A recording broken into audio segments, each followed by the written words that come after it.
I never expected my life to change because of a cheap bottle of whiskey and a broken heart. You spend so much time building walls, creating routines, and curating a life that feels safe, even if it's a little bit lonely. You tell yourself that predictability is a virtue, that the quiet hum of solitude is preferable to the chaotic symphony of risk. And for a long time, I believed it. I was the master of my own tiny, well-ordered kingdom, and its primary law was simple: do not want what you cannot have. Then Julian stumbled through the door, and all my laws, all my carefully constructed defenses, crumbled into dust. Let me take you back to the beginning, to a time when he was just the impossibly handsome, impossibly straight roommate, and I was just the guy in the next room, hopelessly, silently in love. My world before Julian was a meticulously arranged collection of quiet moments. I worked from home as a freelance graphic designer, a profession that suited my introverted nature perfectly. My apartment, which I now shared, was my sanctuary, a space where every book had its place and every surface was free of clutter. My days were governed by the steady rhythm of project deadlines, the soft glow of my monitor, and the ambient sounds of the city breathing outside my window.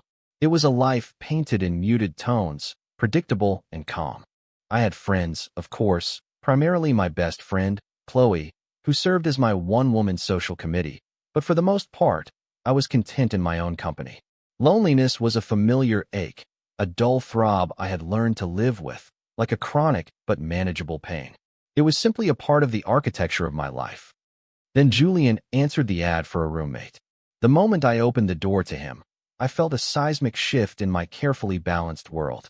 He was everything I was not, effortlessly confident, radiating a warmth that seemed to draw people into his orbit. He was a carpenter, and it showed in the sturdy set of his shoulders and the capable look of his hands, which were often dusted with fine sawdust. He had a smile that could disarm armies, a constellation of light brown freckles across the bridge of his nose, and eyes the color of warm honey that crinkled at the corners when he laughed. He moved with a kind of easy grace, a physical certainty that I, in my perpetually anxious and cerebral state, could only marvel at. He was, in a word, breathtaking. And he was, I assumed from the moment I met him, completely and utterly unattainable. This assumption was cemented by the frequent presence of Amelia, his girlfriend. She was lovely, in a way that felt perfectly matched to him, bubbly, beautiful, and possessing the same easy social charm. Seeing them together was like watching a scene from a romantic comedy, the kind where the attractive, perfect couple overcomes some minor obstacle to live happily ever after. I became a silent observer of their relationship, cataloging their casual touches, their shared laughter from the living room, the way he would wrap his arms around her waist when he thought no one was looking. Each instance was another brick in the wall I was building around my own heart, a reminder of the fundamental truth of my situation. He was straight. He was in love. He was not for me. It was a mantra I repeated to myself daily. So, I established a set of rules, a strict code of conduct for coexisting with a walking, talking temptation. Rule number 1. Maintain a friendly but distinct distance. Our conversations were limited to pleasantries about our day, debates over whose turn it was to buy milk, and polite inquiries about his work or my deadlines. Rule number 2. Never be too helpful. I would offer the normal courtesies of a roommate, but I wouldn't go out of my way to fix his problems or become his confidant. That path led to a place I couldn't afford to go, a blurry line between friendship and something more. Rule number 3, the most important of all, do not stare. This was the hardest to follow. I found my eyes drifting to him against my will, tracing the line of his jaw as he watched television, noticing the way a stray lock of dark hair fell across his forehead, memorizing the low, rumbling sound of his laugh. I became an expert in the art of the quick, stolen glance, absorbing details in microseconds before retreating back into my shell. Our apartment became a stage for my silent, one-sided affection. The scent of his woodsy cologne lingering in the hallway was enough to make my chest tighten. The sound of his key in the lock in the evening was the event my entire day unknowingly revolved around. I learned the rhythm of his life from a distance. I knew he liked his coffee black, that he hummed off-key when he was working on a sketch for a new furniture piece, and that he had a soft spot for old action movies from the 90s. These were scraps of information I collected like treasures, tiny pieces of a man I knew I would never truly know.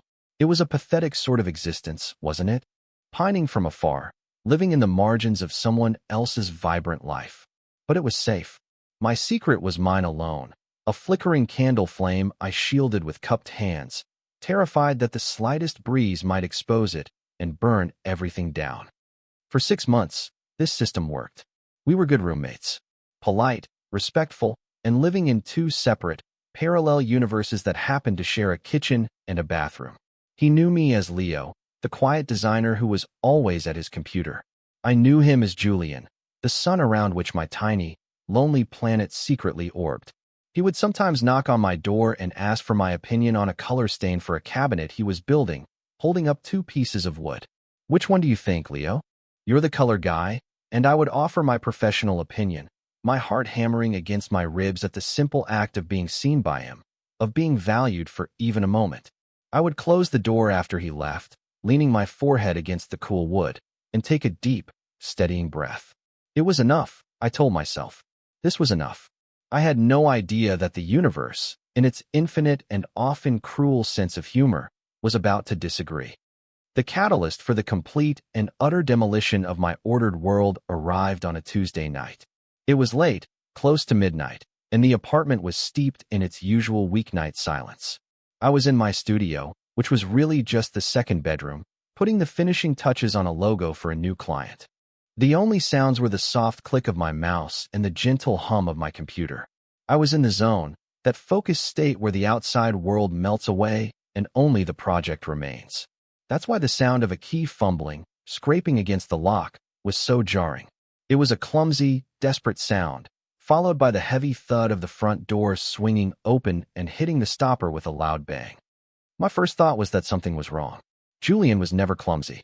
He moved with an economy and precision that I secretly admired.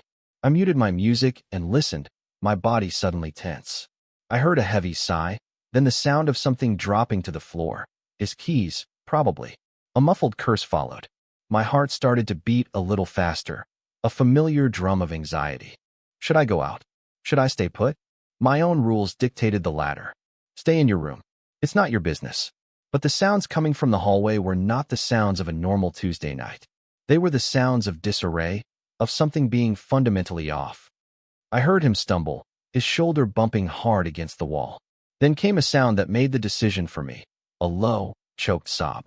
It was quiet, almost swallowed by the silence of the apartment, but it was unmistakable.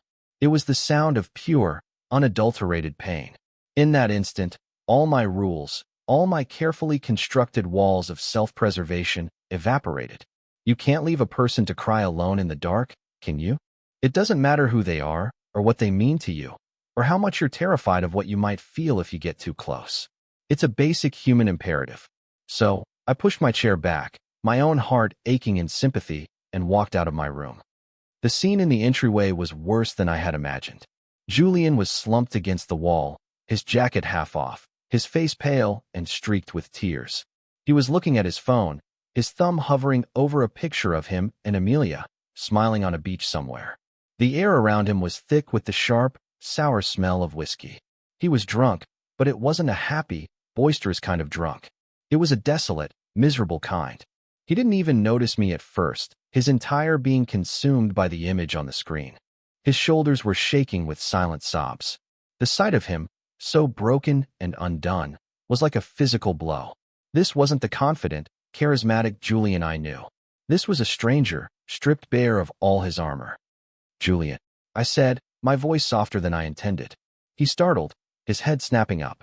His honey-colored eyes were bloodshot and swimming with confusion and grief. He quickly shoved his phone into his pocket, a reflexive attempt to hide his vulnerability. "Leo," he slurred, trying and failing to pull himself upright. "Hey, sorry. Didn't mean to be so loud." His attempt at nonchalance was heartbreakingly transparent. "It's okay," I said, taking a hesitant step closer. "Are you all right?" It was a stupid question. Obviously he wasn't, but it was all I could think to say. He let out a harsh, bitter laugh that sounded more like a cough. "All right. Yeah, I'm just peachy." He slid down the wall until he was sitting on the floor, his head lolling back against the plaster. "Amelia and I were done. Over. Finished." He said the words with a kind of finality that left no room for doubt. My carefully ordered world had just been obliterated. The routines, the distance, the unspoken boundaries, they were all gone, replaced by the raw, immediate need of the man sitting on the floor in my hallway. My role as the quiet, passive observer was over. He was here, in my space, not as an object of my secret affection, but as a person who was hurting deeply. And in that moment, my own selfish, complicated feelings for him felt profoundly insignificant compared to his very real pain. My meticulously planned life had been upended by a single, shattering event, and I had no choice but to step into the chaos. I crouched down in front of him, my mind racing. "Come on," I said gently, my voice finding a steadiness I didn't feel. "Let's get you off the floor." He looked at me, his gaze unfocused but pleading. For the first time, I wasn't looking at him from a distance. I was up close, close enough to see the individual lashes clumped together by tears, the faint tremor in his lower lip, the way the stark hallway light caught the sheen of moisture on his cheeks. He seemed impossibly fragile, like a beautiful statue that had been knocked from its pedestal. He nodded slowly, a silent acquiescence.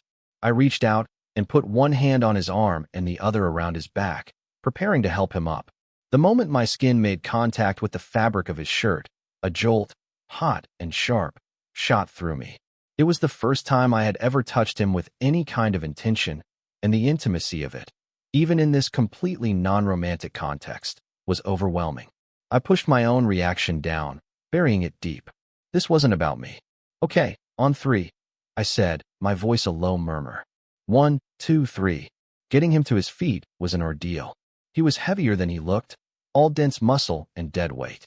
He leaned on me heavily as we shuffled down the short hallway toward his bedroom, his arms slung over my shoulders.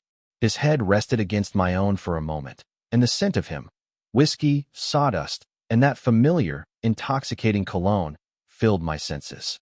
It was a dizzying, terrifying cocktail of proximity and responsibility.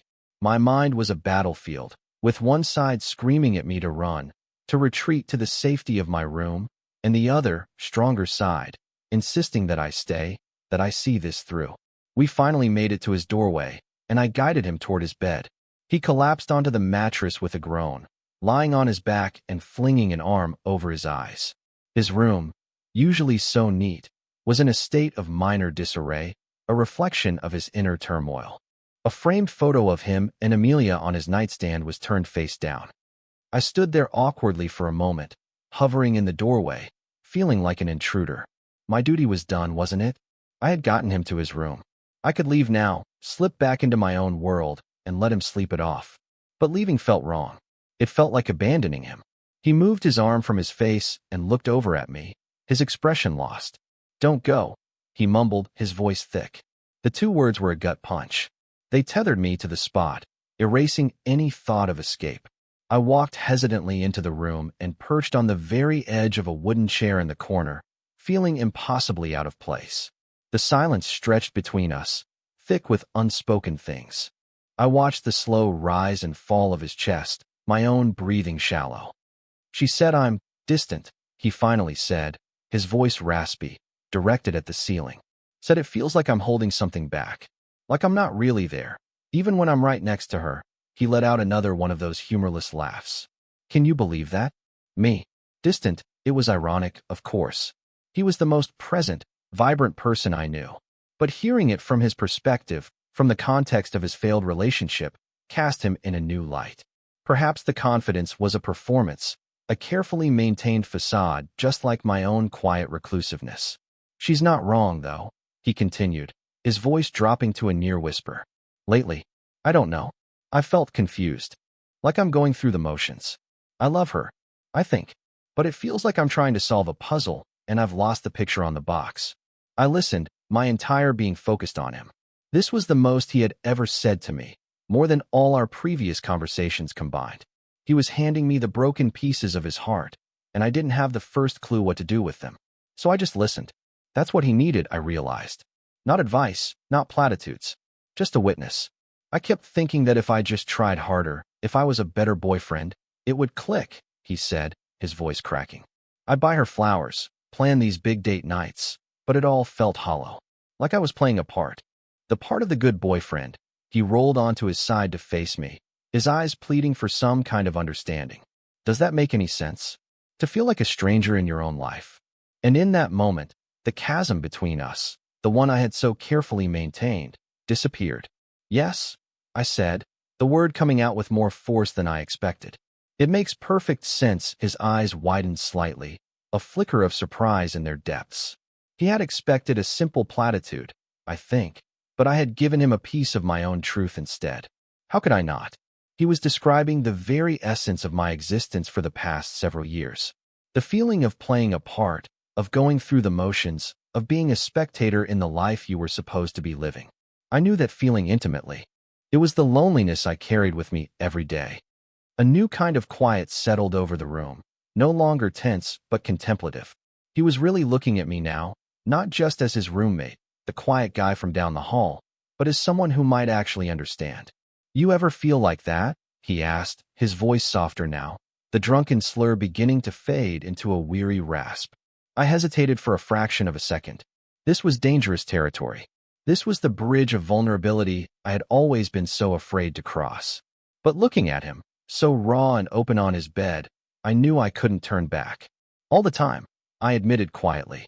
I think some of us are just better at building the stage and learning the lines than others. A faint, genuine smile touched his lips for the first time that night. It was a small, sad thing, but it was real. You're not what I thought, he said, his gaze searching my face. I always figured you were just quiet. Content. Got it all figured out. I couldn't help but let out a small, ironic laugh. Me? Figured out? I'm the poster child for not having it figured out. I just have a better filing system for my anxieties. The joke, weak as it was, seemed to land. The tension in his shoulders eased a little. We talked for what felt like hours, though it was probably only one. The conversation drifted from his breakup to our lives, our dreams, our fears. He talked about the pressure he felt to follow in his father's footsteps, the fear that his passion for carpentry was just a hobby and not a real career. I found myself talking about my art, the fear of my creativity drying up, the loneliness of working by myself all day. It was the most honest conversation I had ever had with another person. Stripped of our usual roles, we were just two people in a dimly lit room, sharing the insecurities we normally kept hidden from the world. I saw a side of Julian I never knew existed, a thoughtful, sensitive man grappling with expectations and his own sense of self. And he, I think, saw me for the first time as more than just a quiet presence in the apartment. The dynamic between us had fundamentally, irrevocably shifted.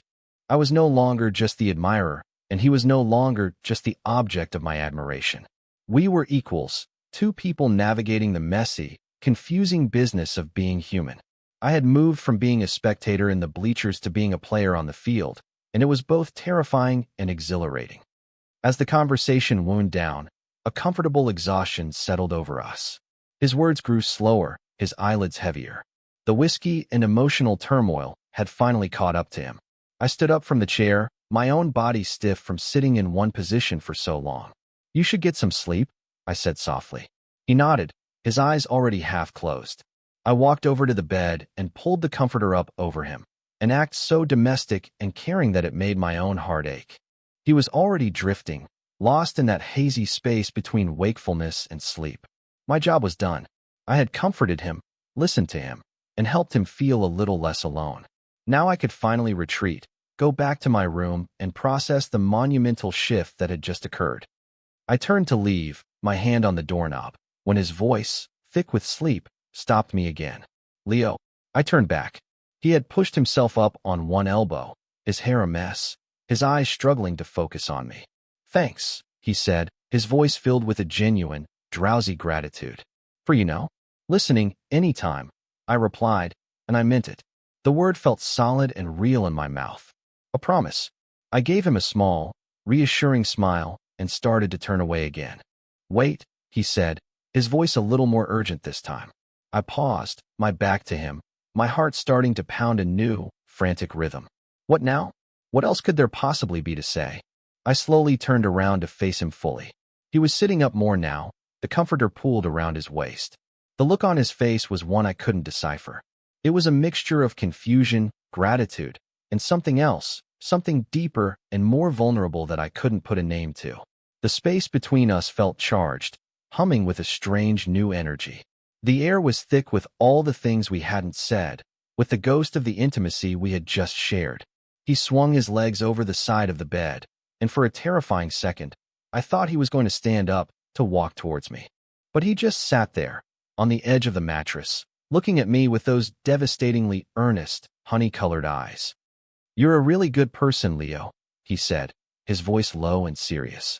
The compliment landed with surprising weight, warming a part of me that had been cold for a very long time. I just nodded, unable to form a coherent response. My throat felt tight. He scrubbed a hand over his face, as if trying to wipe away the last vestiges of sleep or alcohol. He started, then trailed off, shaking his head slightly. He seemed to be having an internal debate, wrestling with a thought that was refusing to be spoken. The silence stretched, and I could hear the blood roaring in my ears. Every nerve in my body was on high alert, bracing for something. I had no idea what. Then, he looked straight at me, his gaze direct and unwavering, though his expression was filled with a kind of desperate uncertainty. "This is going to sound weird," he said, his voice barely a whisper. "And maybe it's the whiskey talking, I don't know. But can I get a goodnight kiss?" The question hung in the air between us, a fragile, impossible thing. A goodnight kiss. My mind raced, trying to process the words, to find their meaning. Was this a platonic request? A drunken, meaningless gesture born of emotional turmoil? It had to be, right? He was heartbroken. He was drunk. He was straight. My brain supplied all the logical reasons, all the rational explanations for why this was not what I desperately, foolishly wanted it to be. A goodnight kiss, like a brother would give a brother, or a friend would give a friend who was hurting. Plausible deniability was written all over it. But the way he was looking at me, it wasn't platonic. There was a raw, unfiltered yearning in his eyes, a deep-seated question that went far beyond his simple request. He was asking for more than just a gesture of comfort. He was asking for connection. He was asking for me. And in that moment, I had a choice. I could laugh it off, make a joke, and retreat to the safety of my room, preserving the status quo and protecting myself from what would surely be a world of hurt and confusion. Or I could take a step forward, into the unknown, and meet him in this terrifying, vulnerable space he had created. My heart was hammering against my ribs so hard I thought he must be able to hear it across the room. My meticulously constructed world had already been shattered. What was one more crack? I took a slow, deliberate step away from the door and back toward the bed. I didn't say a word. I couldn't. My voice was gone. I walked until I was standing in the small space between his feet. He looked up at me, his breath catching, his eyes wide with a mixture of fear and hope. I could see the pulse beating in his throat. I leaned down slowly, my movements feeling syrupy and surreal. My intention was to give him what he had asked for, but in the safest way possible. A quick, chaste kiss on the forehead. A gesture of comfort. Brotherly. Friendly. Safe. I placed a hand gently on his shoulder to steady myself, and the warmth of him through his t-shirt was electric. I leaned in, my eyes focused on his hairline, my target clear. But as I drew closer, he shifted. Just a fraction of an inch, but it changed everything. He tilted his head upward, his eyes fluttering closed, his lips parting slightly. It was an invitation. A silent, desperate plea. And in that split second, all my logic, all my fear, all my carefully reasoned arguments were incinerated by a single, overwhelming wave of want. My trajectory changed. I abandoned the safe harbor of his forehead and charted a new, terrifying course. My lips met his. It wasn't a passionate, movie scene kiss. It was impossibly gentle, hesitant. A question asked and answered in the same breath. His lips were soft, tasting faintly of whiskey and salt from his earlier tears. For a moment, we just stayed there, a bare, feather-light pressure. Then, I felt his hand come up to cup the back of my neck, his fingers tangling in my hair, holding me there. He deepened the kiss slightly, a soft sigh escaping him, a sound of surrender, of relief, of something finally clicking into place. It was the sound of a lock finding its key. Everything changed in that moment. Everything. Pulling away felt like breaking a magnetic field. It took a physical effort. When I straightened up, we just stared at each other, both of us breathless. The air in the room was thick, vibrating with the aftershock of what had just happened. His hand was still on my neck, his thumb stroking the sensitive skin behind my ear in a slow, hypnotic rhythm. His eyes, no longer confused, were filled with a dawning sense of wonder and maybe a little bit of terror. I felt the same. What had we just done? What did this mean? The drunken haze seemed to have completely evaporated from his face, replaced by a stark, sober clarity. He looked as stunned as I felt. I couldn't read his expression, and that terrified me. Regret? Was that regret I saw creeping into the corners of his eyes? My stomach plummeted. Of course. What had I been thinking? He was drunk, heartbroken, and I had taken advantage of him. The self-recrimination was instant and brutal. I stepped back abruptly, and his hand fell from my neck, leaving a trail of cold air in its wake. I should go. I stammered, my voice a hoarse whisper. I couldn't look at him anymore. I turned and practically fled from the room, not waiting for a response. I stumbled back into my own bedroom and shut the door, leaning my back against it, as if to barricade myself from the consequences of my actions. My heart was a wild animal trapped in my chest. I slid down the door to the floor, wrapping my arms around my knees and burying my face. What have I done? The question echoed in the screaming silence of my room. The feel of his lips was still imprinted on mine, a phantom sensation that was both exquisite and agonizing. I had broken every single one of my rules. I had not just stared, I had touched. I had not just listened, I had participated.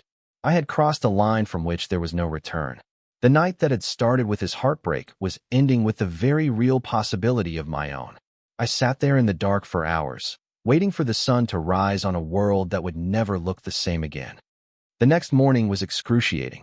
I woke up after only a few hours of restless, dream-filled sleep, my body humming with a nervous energy that was almost painful.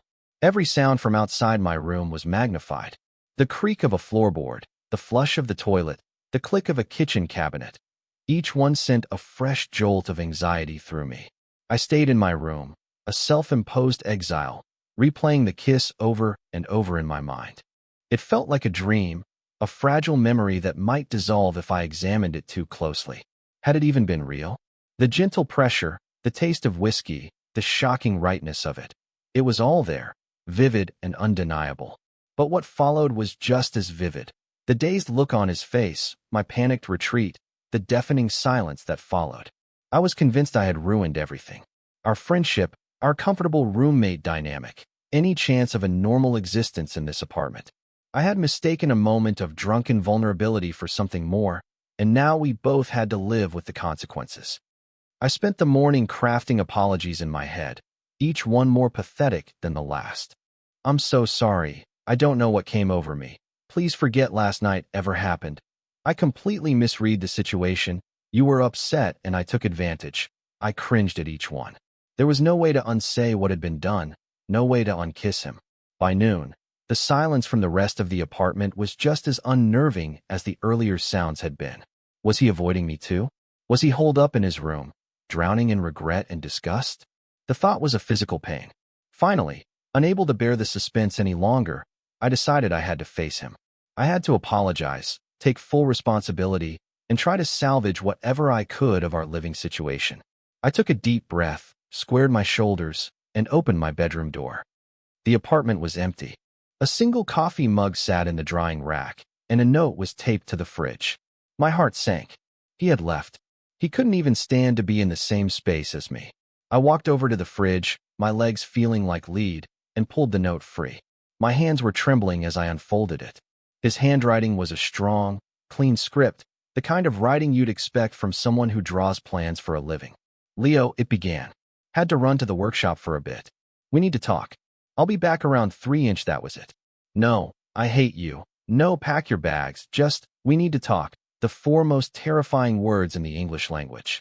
I had 3 hours to mentally prepare for what was likely to be the most uncomfortable conversation of my life.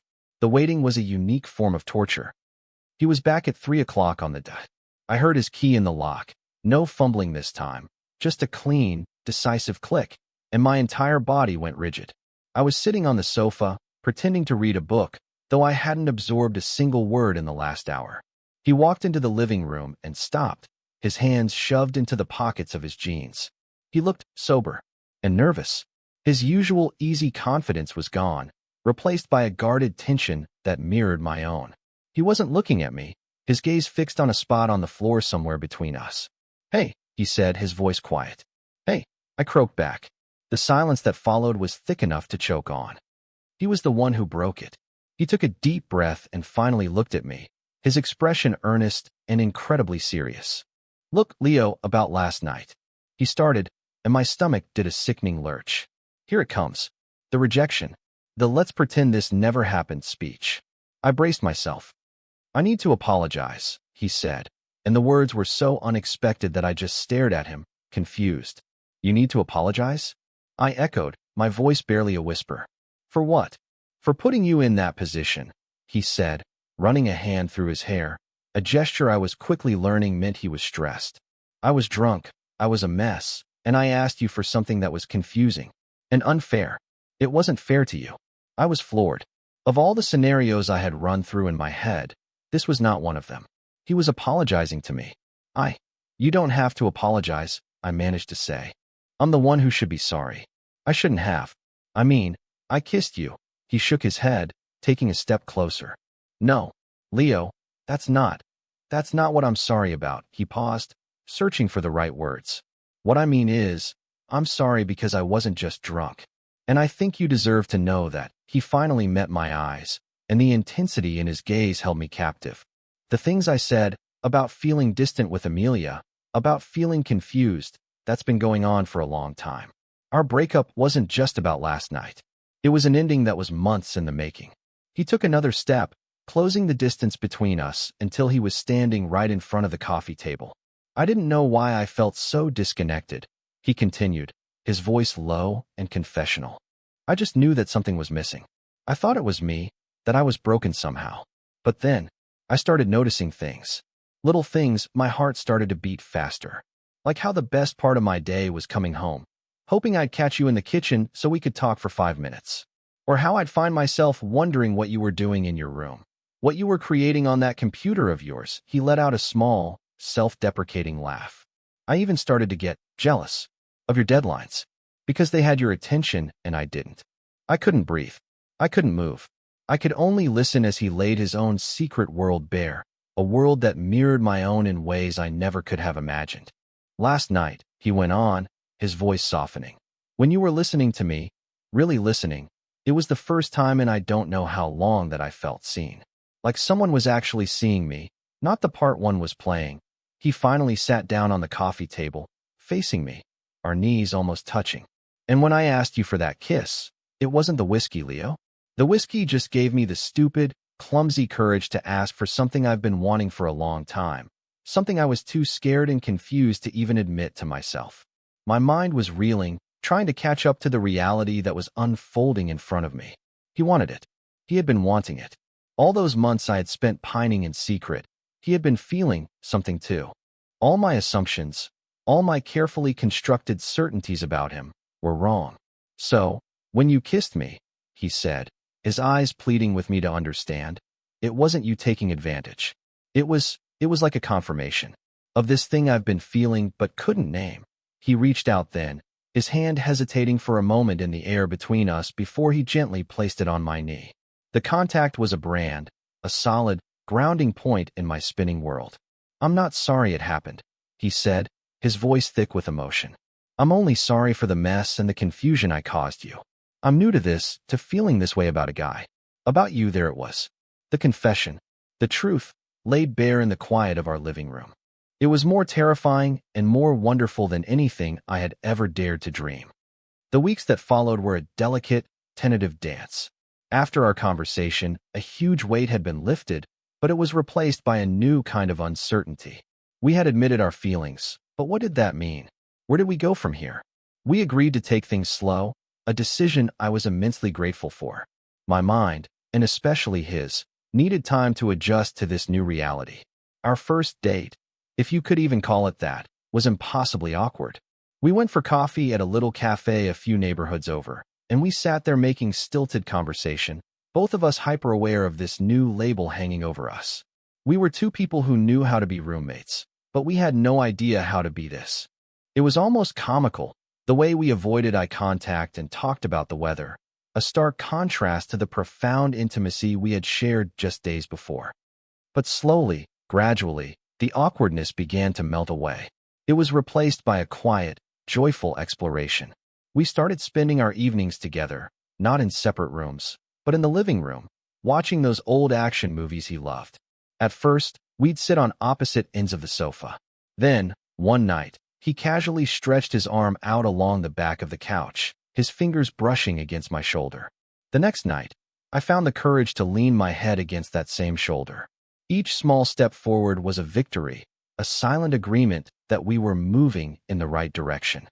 We learned about each other in a way that our superficial roommate conversations had never allowed. I learned that his confident exterior hid a deep-seated fear of failure. He learned that my quiet nature wasn't aloofness, but a defense mechanism against a world that often felt too loud.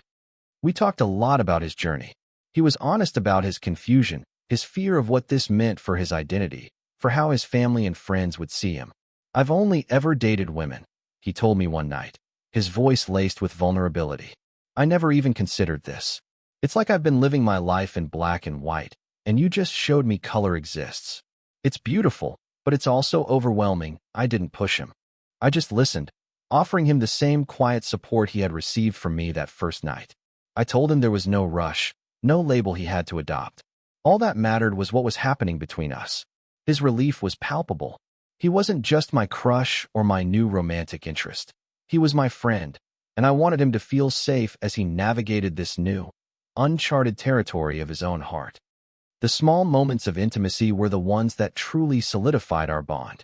It was the way he started bringing me a cup of coffee in the morning, made exactly how I like it. It was the afternoon I was struggling with a design concept, and he sat with me for an hour, sketching out ideas on a notepad, his carpentry perspective offering a solution I never would have seen. It was the first time he reached for my hand as we were walking down the street. I remember the feeling of his calloused fingers lacing with mine, a jolt of pure, unadulterated joy shooting through me. I looked over at him, and he was already looking at me, a small, shy smile on his face. In that moment, in the middle of a busy city sidewalk, we were the only two people in the world. Of course, it wasn't all seamless. There were moments of insecurity, mostly on my part. A lifetime of feeling like I was on the outside looking in doesn't just vanish overnight. I'd see him talking to a beautiful woman at a party, and that old, familiar ache of inadequacy would flare up. But then, he would catch my eye from across the room and give me a subtle wink, or he would make his way back to my side and slide his arm around my waist, a quiet, public declaration. He was patient with my anxieties, just as I was patient with his discovery. We were learning to trust each other, not just with our secrets, but with our fears. We were building something new, plank by plank, nail by nail, a structure built on a foundation of honesty and a surprising amount of courage. One Saturday, a few months into our new relationship, Julian was in his workshop, a rented space a few miles from our apartment, working on a commissioned bookshelf. He asked me to come with him, to keep him company. I sat on a stool, watching him work, the air filled with the clean, sharp scent of freshly cut pine. He moved with such confidence and skill, his hands transforming raw planks of wood into something beautiful and functional. He was in his element, and he was radiant. After a while, he paused, wiping a sheen of sweat from his brow with the back of his arm. He looked over at me, his face lit by the afternoon sun streaming through the dusty workshop window. "You know," he said, a thoughtful look on his face. "This bookshelf, I think I'm going to build one for our apartment next." He said it so casually, the word "our" slipping out as if it were the most natural thing in the world. But it landed in my chest with a profound weight. Our apartment. It wasn't just his space and my space anymore. It was ours. And he wanted to build something for it. Something permanent. Something that would hold our books, our stories, our shared life. It was a symbol of commitment, more powerful than any grand declaration. I got up from the stool and walked over to him, my heart feeling full to bursting. I stood in front of him, reached up, and gently wiped a smudge of sawdust from his cheek. He leaned into my touch, his eyes closing for a moment, a look of pure contentment on his face. "I have an idea for the design," I said softly. He opened his eyes, a slow, happy smile spreading across his face. Yeah? You're the color guy. After all, he was referencing that old, familiar interaction from our past, from a time when we were just two strangers living in parallel worlds. We both laughed, a shared, knowing sound. It was a callback to the beginning of our story, a recognition of how far we had come. The distance that once felt like a chasm between us was now just a fond, slightly amusing memory. He leaned in and kissed me, a slow, sure kiss, tasting of sawdust and sweat and the promise of a future we were building together. It's funny how life works, isn't it? You can spend years planning, organizing, and trying to control every outcome, only to have your entire world turned upside down by one unexpected night. That night, when Julian stumbled through the door, I thought my life was over. I was so afraid of the chaos, of the feelings he unearthed in me. But what felt like an ending was actually the most beautiful beginning. He wasn't a disruption to my carefully ordered life. He was the missing piece I didn't even know I was searching for. He taught me that vulnerability isn't a weakness, but a bridge to connection, and that the most profound love can be found in the most unexpected places. My life is no longer quiet and muted. It's vibrant, a little messy, and filled with the sound of his off-key humming and the scent of sawdust. And I wouldn't trade it for anything. Sometimes, the greatest risks are the ones that lead you home.